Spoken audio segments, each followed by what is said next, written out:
नमस्ते सदावत्सली मातृभूमि। जय हिंद दोस्तों, मैं किशन आप सबका स्वागत करता हूं। चलिए शुरू करते हैं आज के डिफेंस समाचारों को। दोस्तों, आखिरकार फ्रांस और भारत के द्वारा भारत के स्वदेशी मल्टी रोल हेलीकॉप्टर यानी कि IMRH प्रोग्राम के लिए नया इंजन विकसित करने के लिए एक संयुक्त प्रयास शुरू हो चुका है और ये प्रयास भारत की डिफेंस एविएशन सेक्टर में आत्मनिर्भरता की दिशा में महत्वपूर्ण कदम है। आपको मैंने बताया भी था कि HAL और सैफरन के बीच ये ज्वाइंट वेंचर न केवल इस हेलीकॉप्टर यानी कि IMRH के इंजन का स्थानीय उत्पादन सुनिश्चित करेगा, बल्कि भारत को इसका इंटेलेक्चुअल प्रॉपर्टी राइट भी मिलेगा। इससे बात साफ हो जाती है कि भारत फिर फ्रांस की अनुमति के बिना भी इस वेरिएंट को और आगे विकसित कर सकता है। यह नया इंजन सुपर मीडियम और भारी हेलीकॉप्टरों के लिए डिजाइन किया गया है, जो कि सैफरन के एनीटो इंजन फैमिली के समान है, जो कि 2500 से 3000 शाफ्ट पावर उत्पन्न करता है। और इंटेलेक्चुअल प्रॉपर्टी राइट को लेकर एक बार मैं फिर से कहूंगा कि इससे भारत के घरेलू इंजन विकास का भविष्य काफी आगे तक जाएगा। चलिए बढ़ते हैं नेक्स्ट अपडेट की तरफ। दोस्तों, SSS डिफेंस के CEO विवेक कृष्णा ने एक बड़ी बात कही है। उन्होंने हाल ही में कहा कि स्वदेशी और हाई स्टैंडर्ड के जो हथियार हैं उन्हें वो तैयार कर सकते हैं और अपनी सेना की जरूरतों को पूरा कर सकते हैं। दरअसल SSS की तरफ से बयान तब आया है जब हाल ही में जम्मू कश्मीर के पूर्व पुलिस प्रमुख शेष पॉल ने एक बात कही थी, जिसमें उन्होंने कहा था कि पाकिस्तानी स्नाइपरों का मुकाबला करने के लिए ऑस्ट्रेलियाई राइफलों से लैस 50 स्नाइपर्स के लिए भारतीय सेना की उत्तरी कमान से अनुरोध किया जा रहा है। ऐसे में SSS के CEO ने आगे बताया कि कंपनी पूरा इसी तरीके का स्वदेशी हथियार प्रदान कर सकती है, क्योंकि हमारे हथियार भी अंतर्राष्ट्रीय मानकों को पूरा करते हैं। और अगर हम विदेशी हथियार के सौदे को करते हैं तो ऑब्वियस सी बात है, इसमें कई पाबंदियां और जटिलताएं भी रहेंगी। और सबसे बड़ी बात है कि इनकी कीमतें भी काफी ज्यादा होंगी। और ऑब्वियस सी बात है, जब भी भारत हथियार खरीदता है, ऐसे में फिर भारत के मानवाधिकार रिकॉर्ड की भी आलोचना की जाती है। SSS डिफेंस की तरफ से यह भी कहा गया है कि सेबर और वाइपर जो स्नाइपर राइफलें वो बहुत ही बेहतर है। इसके अलावा इनकी विश्वसनीयता और सटीकता भी है। काउंटर स्नाइपर ऑपरेशन और अन्य मिलिट्री एंगेजमेंट में इनमें जरूरी गुण भी पाए जाते हैं। दरअसल SSS डिफेंस ने 2 राइफलें विकसित की हैं, जिसमें कि वाइपर जिसका चैम्बर .308 6.72 बाई 51 mm कार्टेज के लिए है, और सेबर जिसका चैम्बर .338 लापवा मैग्नम कार्टेज के लिए है। और वाइपर ने 1000 मीटर से अधिक की दूरी पर अपनी सटीकता साबित की है, जबकि सेबर ने 1500 मीटर की रेंज पर जबरदस्त सटीकता पाई है। यानी इस कंपनी ने दावा किया है कि राइफलों की सटीकता को मापने के लिए इस्तेमाल किए जाने वाले मिंट ऑफ एंगल वैश्विक हथियारों के बराबर अपनी श्रेणी में सबसे सर्वश्रेष्ठ हैं।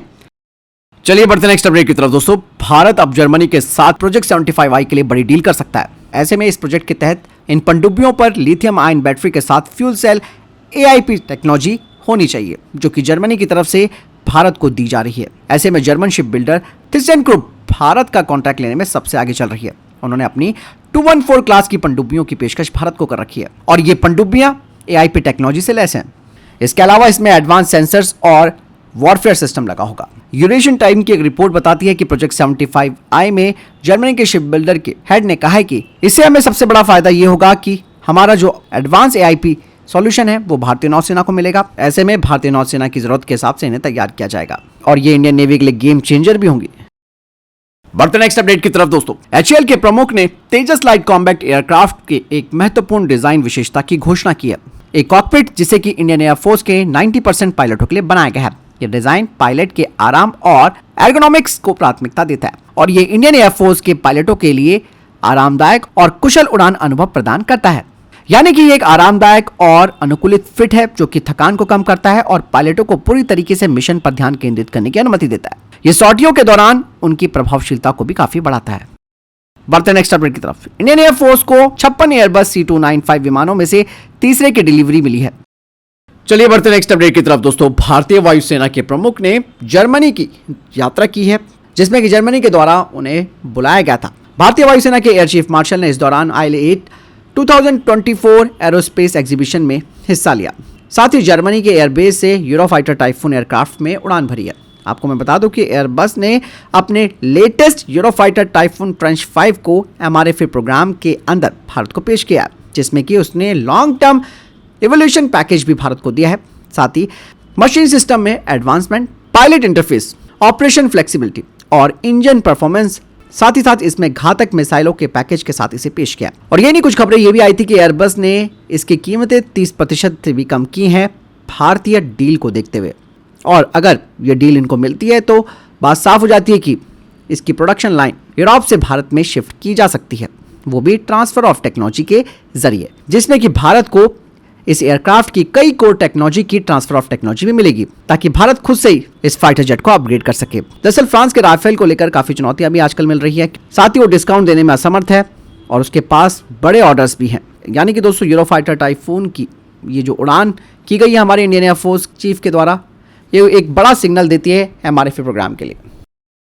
बढ़ते नेक्स्ट अपडेट की तरफ दोस्तों, भारतीय नौसेना ने हाल ही में एक तस्वीर रिलीज की है MQ-9B ड्रोन की, जिसमें देखा जा रहा है कि इसमें latest C space 7500 EV2 multi mode radar देखा जा रहा है, जिसकी रेंज 600 किलोमीटर है और इसमें एक अपडेटेड प्रोसेसर और रिसीवर टेक्नोलॉजी भी देखी जा रही है, जिससे कि इस ड्रोन की जो इंटेलिजेंस, सर्विलेंस और रिकॉग्निशन क्षमता है वो और बढ़ जाती है, जिससे कि ये ड्रोन मल्टी डोमेन क्षमता प्रदान करेगा भारतीय नौसेना को।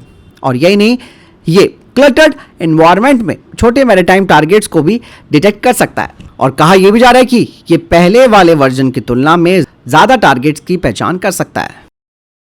बढ़ते नेक्स्ट अपडेट की तरफ, जो कि काफी बड़ी अपडेट मानी जा सकती है। आप सब जानते हैं कि चाइना ने हाल ही में अरुणाचल प्रदेश की कई जगहों के नाम बदले हैं। अब दोस्तों वो समय आ गया है, भारत ने भी अब एक बड़ा रोड मैप तैयार किया है, जिससे कि चाइना को भी भारत अब टिट फॉर टैट से जवाब देगा। यानी कि भारत तैयार है चीन के तिब्बत के स्वायत्त क्षेत्र के 2 दर्जनों से अधिक स्थानों का नाम बदलने के लिए। द डिप्लोमेट की एक रिपोर्ट सामने आई है, जिसमें कहा गया है कि भारतीय सेना भी अब कई जगहों के नाम बदलने वाली है और अब जो नई सरकार बनेगी वो आधिकारिक रूप से इनके नाम घोषित करेगी। ऐसे में डिफेंस एक्सपर्ट्स का मानना है कि क्या प्रधानमंत्री नरेंद्र मोदी की एक मजबूत छवि पेश करने की योजना है, खासकर के सीमा विवाद को देखते हुए। लेकिन दोस्तों कहा यह भी जा रहा है कि भारत अगर ऐसा करता है तो वाकई में ये एक बड़ा प्रेशर चाइना के ऊपर क्रिएट करेगा, क्योंकि चाइना ने भी अनऑथराइज तरीके से नाम बदले हैं। भारत को इस बात का संदेह भी दिख रहा है कि अरुणाचल प्रदेश में जिस तरीके से चाइना ने नाम बदले हैं, इससे साफ तौर पर चाइना की जिज्ञासा दिखती है कि वो कैसे जानबूझकर अपने दावों को मजबूत करने का प्रयास कर रहा है।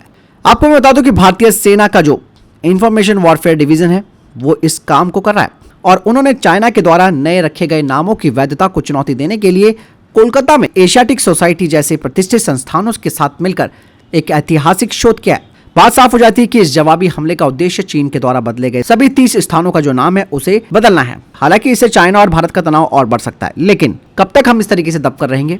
और अगर सीधे तौर पर हमने ऐसा नहीं किया तो चाइना इस तरीके से अपने क्षेत्रीय दावों को मजबूत करता रहेगा और एक बहुत बढ़िया प्रयास है प्रधानमंत्री नरेंद्र मोदी के द्वारा जो कि किया जा रहा है।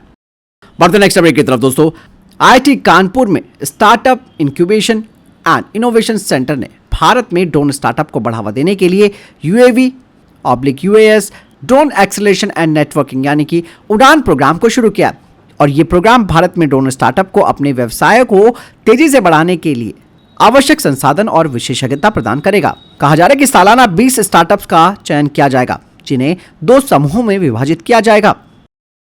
बढ़ते नेक्स्ट अपडेट की तरफ दोस्तों, गार्डन शिप बिल्डर को $16.6 मिलियन का एक अनुबंध मिला है, जिसके तहत वो एडवांस डैडिगर को तैयार करेगा बांग्लादेश की सरकार के लिए।